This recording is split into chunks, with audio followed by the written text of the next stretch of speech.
even as we talk about policies and continuing policies to do with Jokowi government and so on and so forth, is also about democracy and the rule of law. There's great concern about a backsliding of that. Put that in perspective for us. Absolutely, Haslinda. And, I have to say, it's been so exciting covering this election period, given the fact that it's so consequential. I lived through the transition from Indonesia's dictatorship period into democracy back in 1998. I grew up in this country and saw firsthand just how much people fought during that reformasi era, the era of reform, in order to earn this hard-won democracy. And that's really what we're talking about today, because the candidates that are on offer for more than 200 million Indonesian voters have to present a degree of stability, economic stability, as you point out, that we've seen from President Joko Widodo over the last 10 years of his time in office.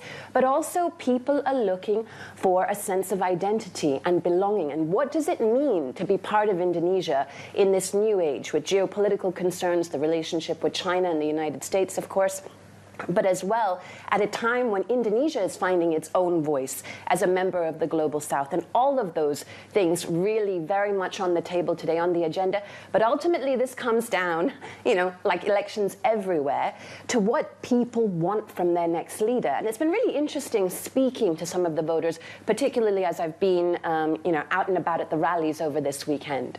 There's concern about that interference from Joko Widodo. Not just is he fielding his son as a VP candidate for Prabowo, but also the tweaking of constitution. I mean, what is the sense on the ground? Is there a sense of betrayal that we're hearing from the people? I think it depends who you talk to, right? When I speak to legal experts, this is a huge issue for them, because in a democracy, there needs to be checks and balances. And the fact that the rule of law, as one university legal expert put it to me, has been used in a way to manipulate the process, and specifically when we look at the fact that the Constitutional Court last October lowered the minimum age for candidates to be able to become to run as vice president, which saw Joko Widodo's eldest son, come into the fray and become the vice presidential nominee for Prabowo Subianto. There was a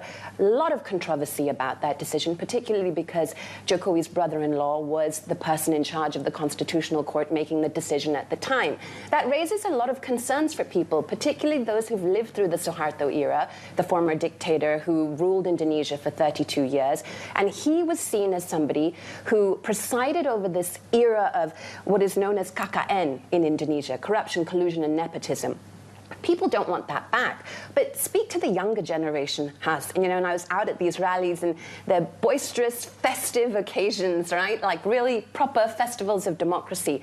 And one young voter who's going to be voting for the first time today said to me, well, I'm sort of concerned about that, but it's all in the past now, and we need to look at the future. And Gibran, the vice presidential nominee, he's young, he's like us, he gets what we want.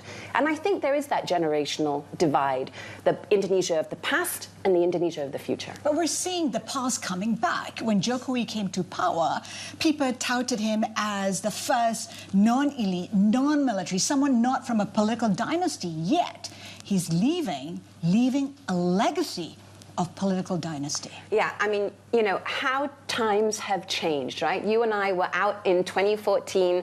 Don't date us. But, it was a real, as we were just talking about, it was a real sense of such a, momentous occasion in Indonesia that a man of the people, orang rakyat, as people here called him, someone who was not from, a prominent family, a military background, that somebody like him could make it as president. And so many people in that crowd on that day turned to me and said, if he can do it, we can do it. He brought a real sense of hope and a sense of belonging to people. I've not yet found a sense of betrayal, as we were just talking about.